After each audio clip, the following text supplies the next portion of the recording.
for you, Jim.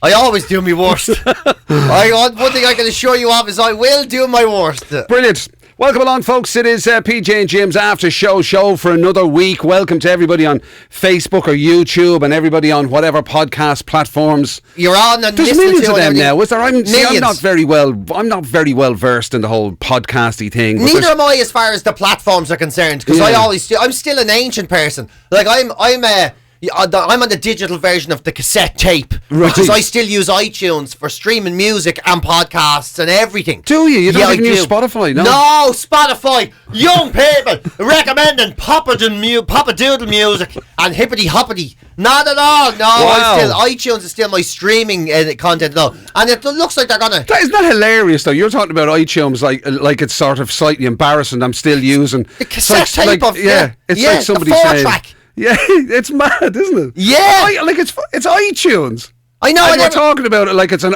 old technology. It's all old shit. Yeah, if you're not on Spotify now, you're nobody. Spotify is where people get most of their shit. But even that's probably old now, is it? No, I don't even know the names at the moment now. The only names I know, right? So iTunes and Spotify, right? Obviously. Yeah. And then I've heard you reference this Podbean. Podbean, which I don't know what it is. Only Mike has told me about. Yeah, I've never. And then I draw to a halt. Same here. I don't even know what the other ones could do. But there's supposed to be millions of them. Is there loads of different... Yeah, there's loads of platforms now. So do you have to pin your colours to one? No, you can be on all of them. Right. Yeah, you can be on all of them. But what's starting to happen now, I think, is the likes of... This is amazing, isn't it? This is like somebody explaining to their granda how the video works. Yeah. Can I use that tape in all of my video recorders? You can.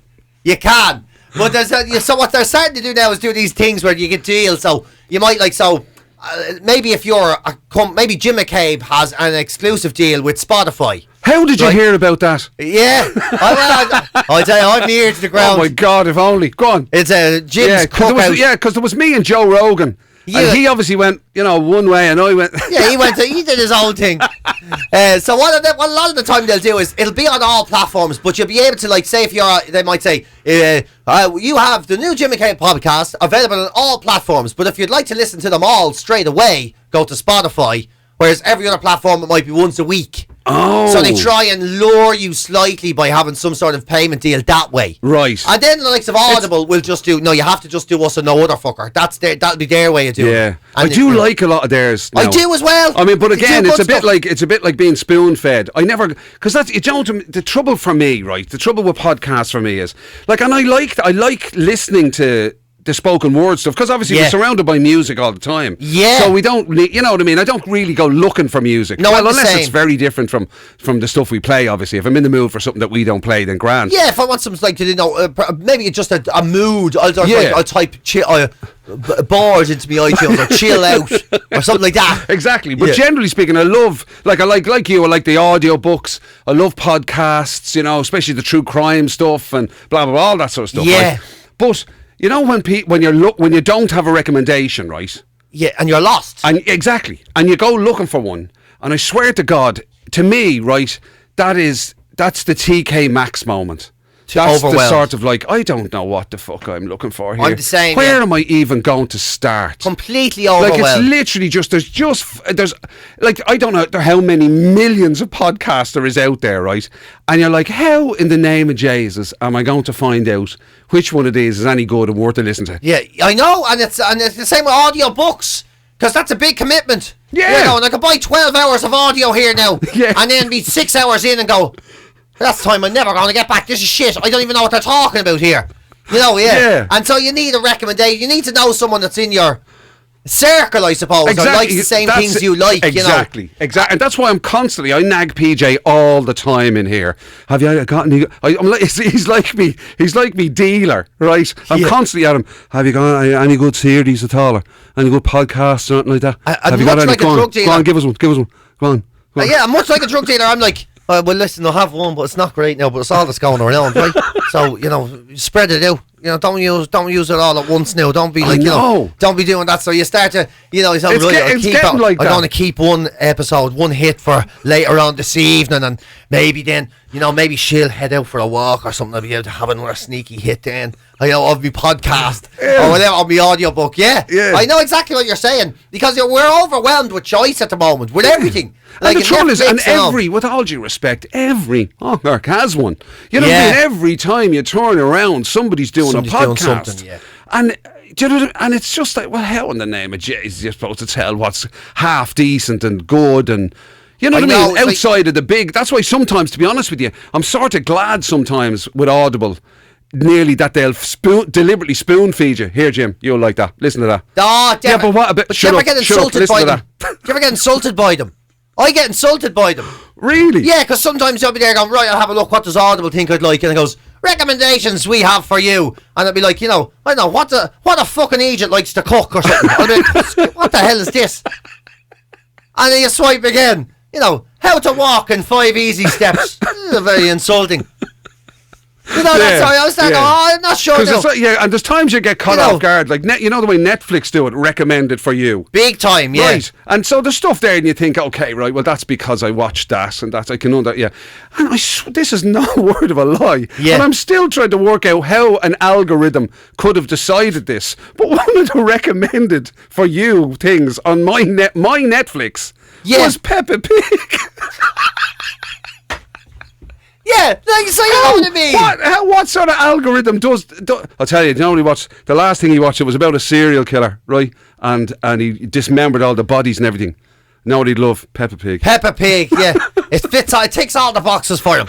It's fucking unbelievable. Yeah, I know, yeah. That's like, mad. It's gassy, so you can't trust the algorithm in that sense. So it's hard, What I do, I have to approach it like I'm going to a restaurant. Right? So if there's a menu coming, I can't look at a menu. I get overwhelmed. So I have to decide before I see the menu, what humour am I in now? Chicken, fish, or meat? Yeah. So I have to decide there. And then, so straight away, the menu is a third of the size. You know what I mean? Right. Before I've even looked at it. Right. So then I go, so you've decided straight. So if you pin your colours to chicken, you go, right, I'm going to look at the chicken dishes. I look at the chicken dishes. Right. I won't even read the other ones. Yeah. And then that's why it's always annoying then when I'm with some other bleeding tick and they're like, I don't know. She's like, Jesus. Maybe I'll get 2 starters. No, look, do it the fucking traditional way and you'll make up your mind then. If you just pick a starter, middler and a finisher, that's all you have to do. Or just pick even 2 of them, a middler, a finisher, or a fucking starter. And I don't know. Are they very big, the plates? Oh, Jesus Christ. No one's going to force feed you the fucking thing. Yeah, leave it behind. It's 2 starters and a finisher too much for one human. I don't fucking know. I've never been here. I don't even know what you like eating. And then if I approach podcasting that way, I get equally as confused. Yeah. So I have to make the decision first. What do I fucking want here? Yeah. Because what one of the worst words in the language is? Browse. Yeah. Oh, jeez. When you start browsing, you're gone. It's just you're down. You may as well walk into a maze or a secret wood or something because you're never getting out. That's it. You're never getting out. Something totally inappropriate for yourself. Yeah. And then next thing I'm listening to an Italian science podcast. 2 things I know nothing about. Yeah. And I'm like, how did I get here? Browsing. Isn't it mad though? It just goes to show the power. And no wonder they get influence and all. And no wonder that took off as a thing. Yeah. The power of somebody saying to you, telling you, do you know what you'd love? Yeah, here's what you'd love. And you know who you're dealing with here, man, right? Obviously the most sort of like fucking insecure, fucking don't know myself human in the world, right? I mean, I would be the person in that restaurant going, I'd be the one turning around to you and going, what do you think I'd like?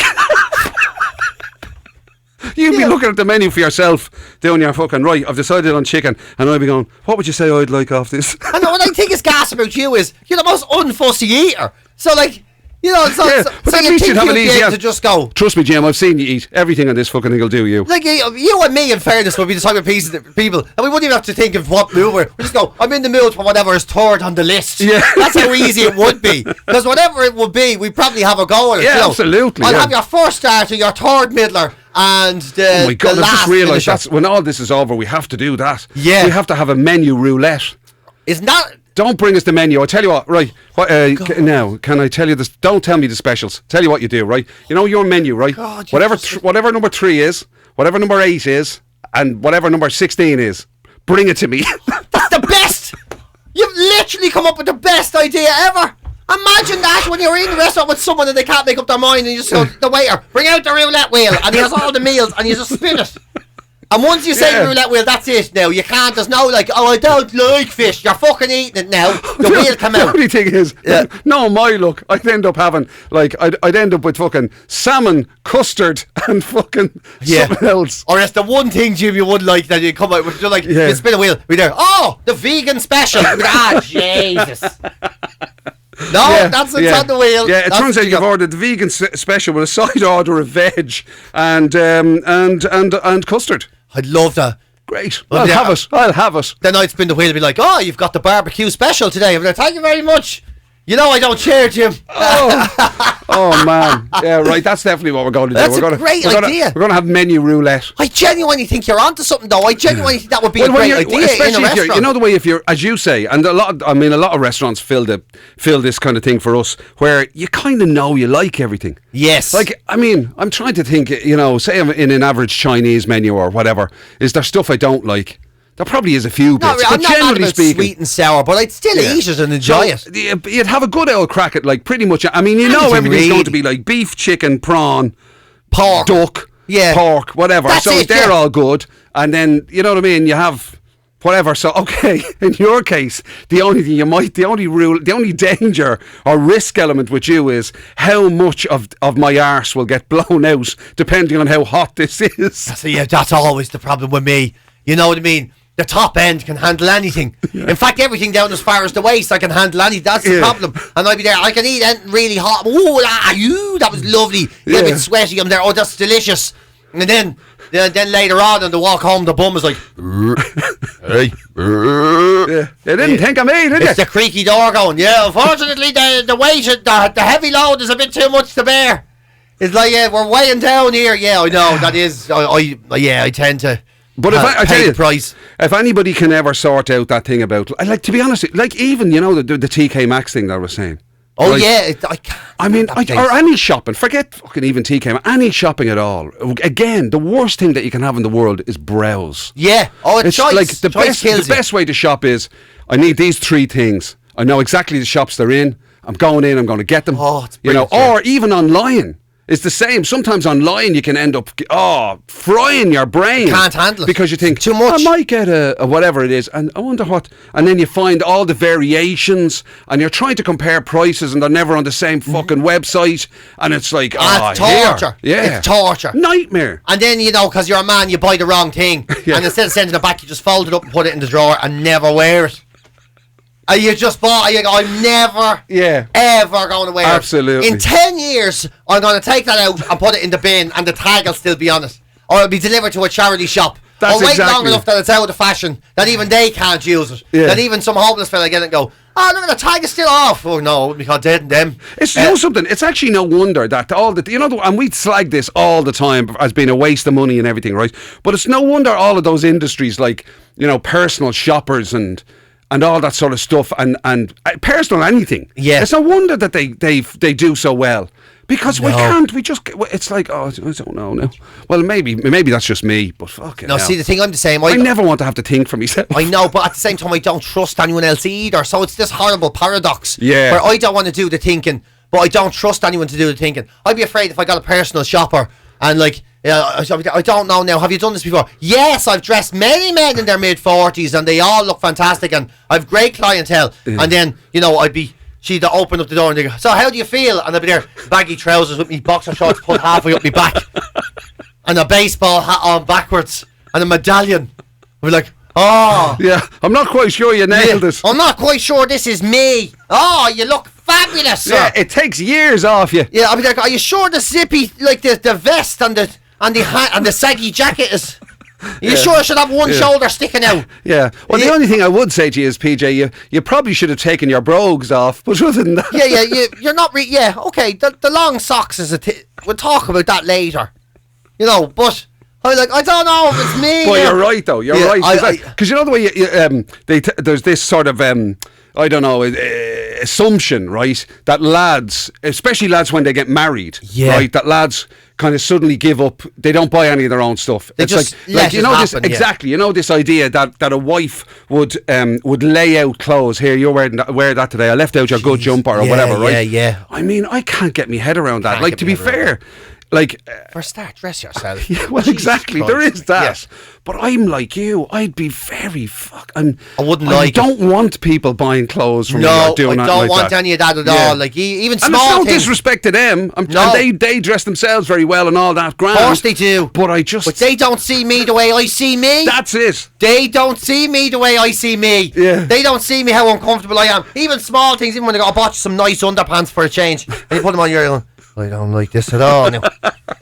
I just can I not just go back to me €3 for €4? No, they were I don't like any. I'm not too into the sudden change is too much for me. Yeah. You know, in anything, or like you go into put on a pink short or something. I'm like, Jesus. And then like it really brings out the colour in your eyes. What's that? Should pink be in me fucking eyes? I don't know if I don't feel. And then you're all self-conscious. I feel too self-conscious, even if I look better. Yeah. I don't want to look better. I want to blend in. I want to be ignored. That's I want to feel comfortably numb. Yeah. Where no attention comes. Yeah, I'm like that now. It's the last thing, the worst thing somebody could say to you, like, oh, geez, you'll stand out in that. Oh, fuck it, that's this off. That's the fucking end of that then. Jesus Christ. Now, I find a pair of jeans nobody notices and I have to buy 8 pairs of them and try and drag them out through a decade. That's the way it has to go. It's the way it has to go. I agree. Oh, I'm the same, yeah. Oh, no, Jesus, yeah. It's lucky I don't have anyone that'll put up with me shit in my life, which is grand, I suppose. You know what I mean? But when you remember that time when you got all dickied up, when Louis Copeland dickied you up for the premiere of Young Offenders? Yeah. Was that comfortable? Were you all right when that was going on? Not really. It was a very loud suit. Now, I will say that. It was very Conor McGregor, like. And I kind of, you know. It looked well now. The problem is, in Louis Copeland's, they're brilliant salespeople. Yeah. So they do that move where you go in and you're like, I need a suit and I don't know how to buy a suit. And they go, no problem, you leave it to us, and they get you your coffee and you're sitting there and they're talking to you about the show here and how's Jim getting on. Fucking great fella. Great laugh out with him. He's a deadly laugh. Doesn't he, that lad? Oh, he's fucking brilliant. Yeah. And you get comfortable and then you have the jocks on and they're like, fucking put them up there. Look at you. Fucking dynamite. Oh yeah, Jays, I'll tell you something, it puts a great shape on you, this shit. And it does it tell you, does it have a great shape? It does. And then, you know, and then I'm standing in the shop and you're like, oh, and someone else, one of the other salesmen walks in the corner. Oh, look who it is. Oh, fucking hell, Jays, is that George Clooney was walking in? And you're like, oh, fucking what a fantastic line. Yeah, you know, they must have it all primed. They must text each other, and a lad walks around the corner and goes, Jesus, I didn't realise we had the models in today. I thought that was George Clooney doing a fucking Aegis accent for a second. George, I tell you something, George, you sound a bit like your man PJ Gallagher. Oh, Jesus, it's you. I can't believe it. Oh, I have to slap myself in the head. Unbelievable. Yo, what a stunner you are, huh? Stunner, Jesus. Brilliant. Lock up your daughters, lads, he's going out. And then you go up to, you know, you say, how much is that? And he goes, well, give me a fucking second. And they get the thing, and they write down a number, and they go, scratch it off, and they write a number much lower. And yeah. Go, what about that? And you go, wrap it up on the fucking, not only am I gorgeous, I have a few quid left over. And fuck. And then you go out. Yeah. And then I realised that the premiere was in Parnell Square, the cinema on Parnell Street. And I'm dressed up like Conor McGregor at an award ceremony. I was like a bit self-conscious. I was like, oh, Jesus. Like, I had the purple short and the purple lions in the grey suit and all. And I was like, you know, I am so overdressed for this. I am so overdressed. You suddenly realise there'd be lads showing up to this wearing runners and all. Yeah, there was. There was people like just, you know, wearing nice white runners and jeans and blazers. And I was like dressed up like I was getting married. Yeah. Like I was getting married, like in Paris or something. Like, you know, all I needed was like a big long cigar and like some henchmen. That's what I was dressed up to the height. Dressed to the height. And then I was walking up O'Connell Street to get the bus home and all because I was having a few jars now. Paranoid you were going to get mugged. Yeah, like walking around. And you're there with me black jacket and me silver pants sticking out. Oh, not silver, but you know. you know you've made it when your pants are made of silver. Yeah. I'll tell you something. It's a bit awkward sitting down, but they're fucking great. Look at them silver pants. Walking stiff-legged with silver pants past the Ilac Centre. Yeah, and all of that. So, so I feel weird. And then, of course, I got more suits on them after, but I was ready the next time. So it was like and I have a lovely normal blue suit that I wear. Because I was going to say, has shirt. that suit ever seen the light of day again? Never again. You see, that's the thing. Never again. Yeah. No, I beg your pardon. I wore it on TV once, only because I had it. Yeah. And it was all right then because I was it's lovely. told It was great. You looked fantastic on the day. I know, but it's photographs and all that are still around. Very highfalutin. I was of a time as well. You wouldn't wear a suit like that now. Right. You know what I mean? Like and the other thing, the other question 5 I had, years, it's dated a bit. The other question I have blue is, one you'd wear anytime. When you were walking down O'Connell Street heading to the premiere, did anybody shout over, "Is that George Clooney? Oh Jesus, look at you!" Yeah, isn't that the thing though? See, this is what you know what, you've hit the nail on the head. Because what happens is, I'm in there doing that, and they're doing the whole fucking hell, look at you, oh Jesus, George Clooney, man, look at that fucking bill on him and all that, to give you all this bullshit. And then I'm walking up O'Connell Street wearing me suit and going to the premiere, and all you hear is, "There's Jake Stevens." The fucking Steve. You're still wearing the suit.